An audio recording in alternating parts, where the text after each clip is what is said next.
Suivre ces enseignements sont les moyens pour avoir le salut. Voilà le but pour lequel on doit faire des efforts, pour lequel on doit prier ardemment. Voilà les enseignements que nous devons pratiquer et c'est ce message que nous devons transmettre aux autres afin qu'ils puissent aussi jouir du salut. Le Messie promis alayhi salam déclare que Dieu veut réunir toutes les âmes qui habitent les différentes contrées de la terre, qu'elles soient en Europe ou en Asie.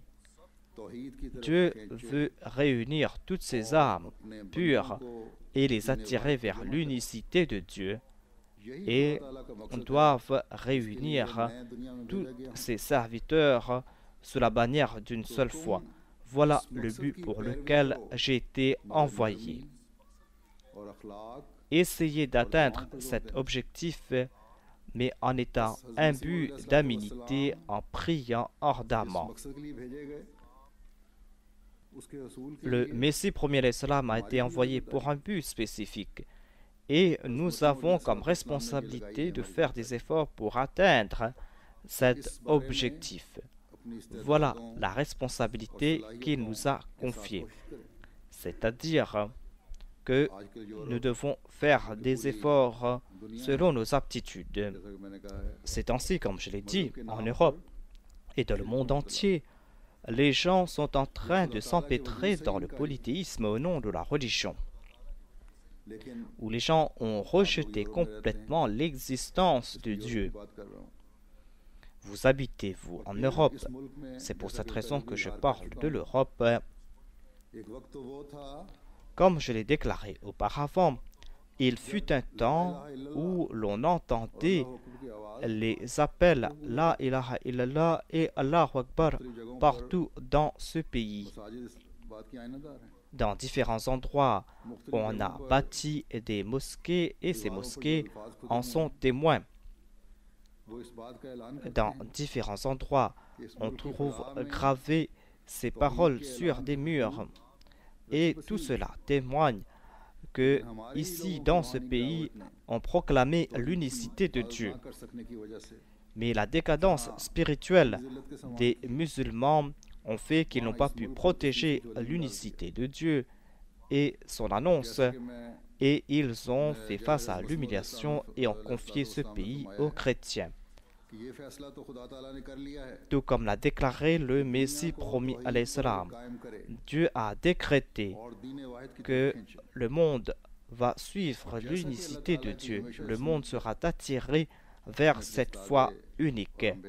Et selon la sunna de Dieu, il envoie ses prophètes et ses choisis pour cet objectif.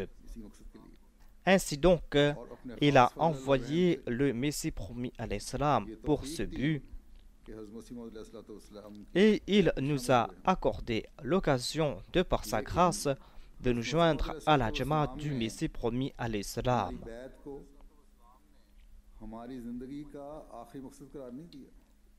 Mais le Messie promis alayhi salam n'a pas déclaré que notre serment d'allégeance est le but ultime de notre vie.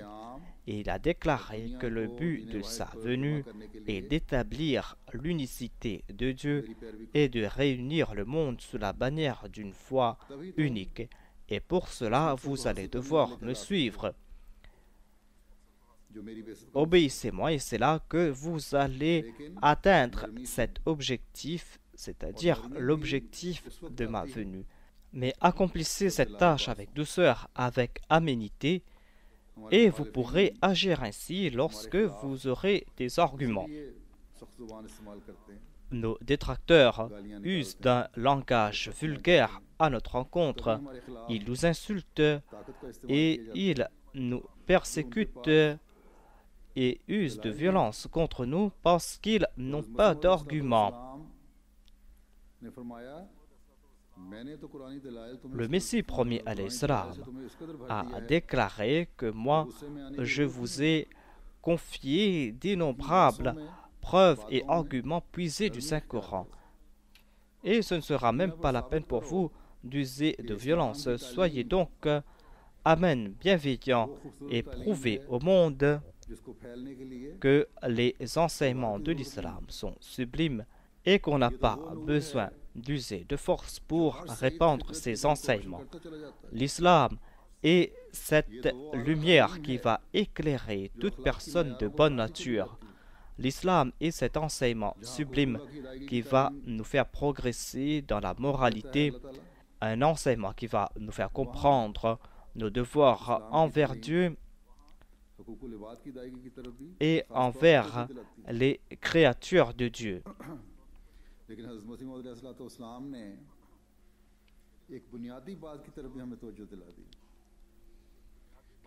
Mais le Messie premier alayhi salam a attiré notre attention vers un point fondamental, c'est-à-dire que cette obéissance ne sera pas parfaite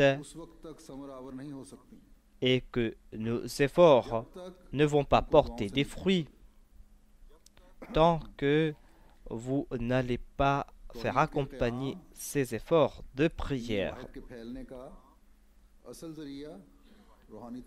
Pour établir la tawhid et pour établir la foi, vous avez un seul moyen, c'est-à-dire le progrès spirituel.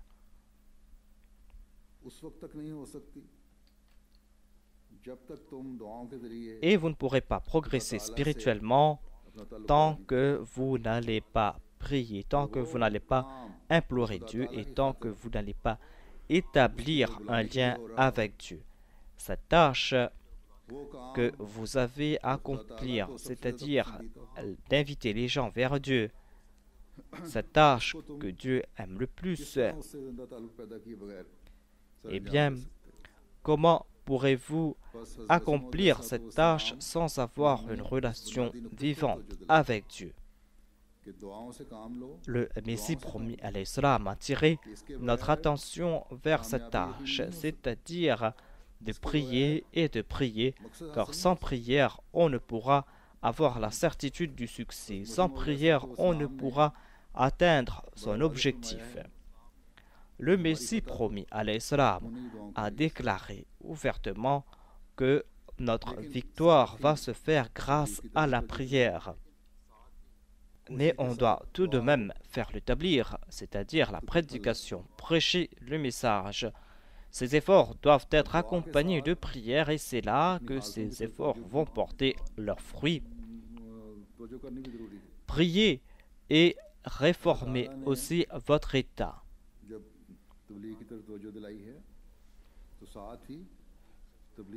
Allah a attiré notre attention vers le tablir et il a décrit aussi les qualités de ces gens, c'est-à-dire que ces personnes se réforment. Il déclare وَمَنْ أَحْسَنُ قَوْلًا مِمَّنْ دَعَا إِلَى اللَّهِ وَعَمِلَ صَالِحًا وَقَالَ إِنَّنِي مِنَ الْمُسْلِمِينَ. Et qui est meilleur en parole que celui qui invite les hommes à Allah et fait de bonnes œuvres et dit « Assurément, je suis de ceux qui se soumettent ».